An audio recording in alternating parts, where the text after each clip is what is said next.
is Leslie Alvarez, and I am going to be going over part 2 of the book, which is Entering the Workplace. So just a brief overview of part 2 and what I'm going to be going over in this presentation. I'm going to be touching on chapters 4 and 5, which were the chapters included in part 2, as well as what concepts were meaningful to me in these chapters, as well as why these concepts were meaningful to me, and how I plan on applying these concepts into my professional life. So basically, starting off with the chapters, Chapter 4 talked about reviews, interviews, and negotiations, and Chapter 5 talked about getting to know your diverse workplace. Chapter 4 really broke down the job seeking process into 6 steps, which is very much appreciated. This is something that not a lot of people get the knowledge on, and not a lot of people know the steps to it, because there is so many steps, and in each step there is so much information, so much useful information that we will use in our professional lives. So this chapter is what I got my concepts out of, because it was so useful to me, and it was so much knowledge that I did not know about previously, because personally I've never had like a professional interview or a job where I had to sit down in an interview, because most of the time my jobs that I've had in the past were either like I knew someone working there and I got in very easily, or I had the experience and the manager at the time was very desperate, so I basically like got my jobs on the spot. It was nothing ever like professional, nothing where I had to create like a resume and make it good and make myself stand out. It was always like through connections and things like that. So this chapter and these concepts gave me a lot of knowledge on what to expect and how to go about things. Chapter 5, getting to know your diverse workplace.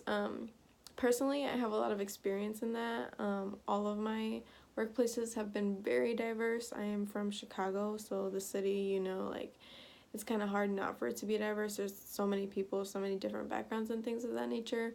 Not saying that this chapter didn't help me at all, and the concepts were still very good, and for someone that doesn't have experience in it, it's obviously something very useful. But for me personally, I gravitated more to chapter 4 and the concepts that I learned from there. So jumping right into the concepts that were meaningful to me, chapter 4 went into the job seeking process and the stages of them. I picked 3 of the stages that I thought were the most meaningful to me, the ones that stood out to me the most and gave me the most insightful information. The first stage that I'm going to touch on of the job seeking process is applying, but not only applying, but developing a resume. Starting off college, it's kind of known that you need to have a good resume, and that you need to make sure that your resume makes you stand out, and things of that nature, but no one really tells you what it should have or what it should not have, and how long it should be, or how to customize it and things of that nature. So having this step and it going thoroughly, like what you should include and what you shouldn't, like highlighting your skill sets and things of that nature, and like literally just having like that little checklist of things, like having like a summary or a brief overview of yourself, your work experience, your education, any awards or leaderships, your contact information, which is super important that you have that in your resume. And also like one thing that I didn't know previously to this was that you're not supposed to add references unless it's required or asked. I didn't know that. Previously, I have added references and things of that nature, thinking that it would make me stand out, but it really doesn't. It's just something that your employer or the person interviewing you is going to want to see if they request it. So knowing that I don't have to put that on there is very essential for me, because I didn't know that before. The next step that I'm going to talk about, the next stage of the job seeking process that I'm going to talk about, is the interviewing part of it, but not just the interviewing in general, more during the interview, like that time period, because Obviously it's kind of common knowledge that, like, if you're gonna go apply for a job or whatever it may be, you're gonna do research on it. You're gonna look up reviews on Glassdoor and things like that, see how the employees like it and things of that nature. But during the interview is something totally different.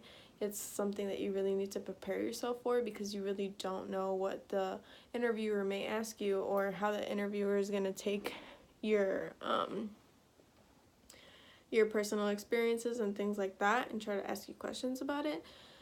So I think it's very important, like the tips and tricks that were added onto this, the concept of being there 10 minutes before and firmly shaking their hand, and maintaining a positive attitude, and being present in the conversation, even if you're not talking, just nodding your head and like smiling and things of that nature, to let the interviewer know that you are committed and you are there and you want to show them that you are a good fit for the company and things of that nature. So I think this stage is very important as well, and it definitely stood out to me because, like I stated before, I don't have experience with professional interviews. So having this little like guideline that I can go off of, making sure that I do all these things, might just lead me to future opportunities and things of that nature.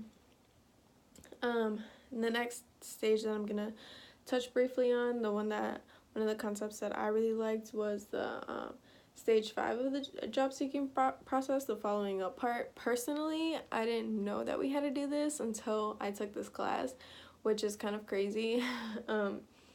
But now that I see that it's a part of the stages and things like that, I understand why it's so important. I always personally thought after the interview that the employer was supposed to seek you and like you're not supposed to bother them, but that's not necessarily the case, especially if you're very interested in a job and there's a lot of competition to get that job. It's important that you follow up with the employer and you tell them, or the interviewer, and you tell them, like, you thank them for their time and you thank them for the opportunity for the interview and things of that nature. Just making sure that you're thankful, that, and making sure that you're aware that they didn't have to interview, and like thanking them for giving you the opportunity and things like that. It's very important, and it makes you stand out against your competitors. So I think this step is like super important to me. And moving on from concepts that are meaningful to me, we're going to talk about why these concepts are meaningful to me. Basically, in my opinion, I think it would be very beneficial for me to follow these steps in order for me to score the job that I would like. These steps will literally take me from not being a candidate to maybe possibly being a candidate, and that's super important to me, especially in our professional lives. Having these guidelines, like I said, they don't really tell you in college what to expect when you go to an interview, or how you should act when you go to an interview, or what you should have on your resume and things like that. Customizing your resume to whatever the employer might be, or what their company like stands for, their mission statements and stuff like that. Making sure that your resume matches the candidate that they want.